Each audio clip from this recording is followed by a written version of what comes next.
Works your fat away? Well, I know these three letters haunt you every day. F-A-T. But say goodbye to them, because for the next 30 minutes, we're reducing these letters down to nothing.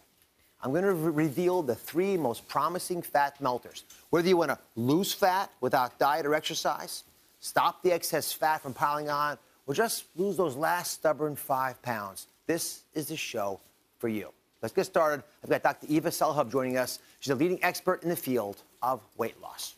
Thanks for joining us. So this concept of fat melting, describe what that is as a physician. Well, I actually like to think of it as you're putting a fat on a frying pan, right? You turn on the fire, creates heat. What happens to the fat? It melts. Well, the same thing happens in our bodies.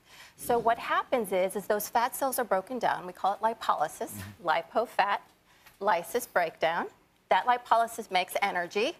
Energy creates heat, or thermogenesis, thermoheat, genesis creation. That heat, guess what it does to the fat? Melts it the melts fat. it. Exactly. That's why exercise works. You see, so exercise creates that energy, creates that heat. It melts the fat, but now we know there's some natural ways for that to happen without having to move. I don't advocate not moving, but we know that it can happen without moving. And it is a challenge, I think, to melt the fat for a lot of folks, but today we've got some ideas that are really going to help out. And the last fat melter, one of my favorites. This will help you lose those last stubborn 5 pounds. And one of the beauties of this is that you can actually get this pretty readily in your diet. It's called MCT, or medium chain triglycerides. So what is this, Dr. Selhub, and how does it work? Well, this is one of my favorites because you can bring it into a healthy lifestyle.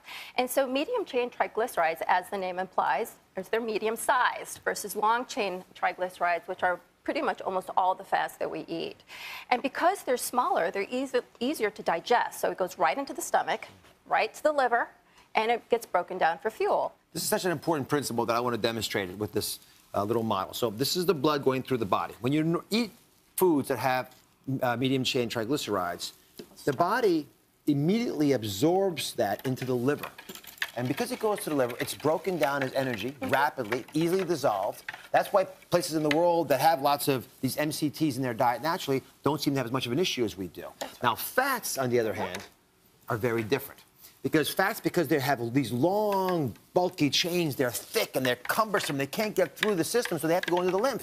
When they get into your lymph, they clump up. And you see how this is forming this sort of thick material here? Yeah. I mean, it really pulls everything together, and it doesn't actually get absorbed the way you want it to. And because of that, it tends to get deposited, as you mentioned, Dr. Selhub, in very unsightly places, the places you don't want it to be. So what kind of results could you rationally expect to have if you could start taking the recommended amount of MCT? Well, the studies show, this is pretty cool stuff, but you can actually burn about 100 calories a day by adding MCT to your diet. That's 3,000 calories a month. That's a pound of fat a month. Huh. That's pretty significant, just by adding it to your diet, adding it to your lifestyle. So one of our viewers, Andrea, she's from Arkansas, she sent us before and after images. She said she used MCT and lost 100 pounds. This picture will blow you away. And Andrea is disappearing from us. So what form do you suggest? Is this best in a pill form, in a food form? Yes. Yes, well, you know, it's naturally found in coconut oil. I personally use coconut oil only for my baking, and then I'll use sometimes olive oil and a lot of coconut oil for cooking.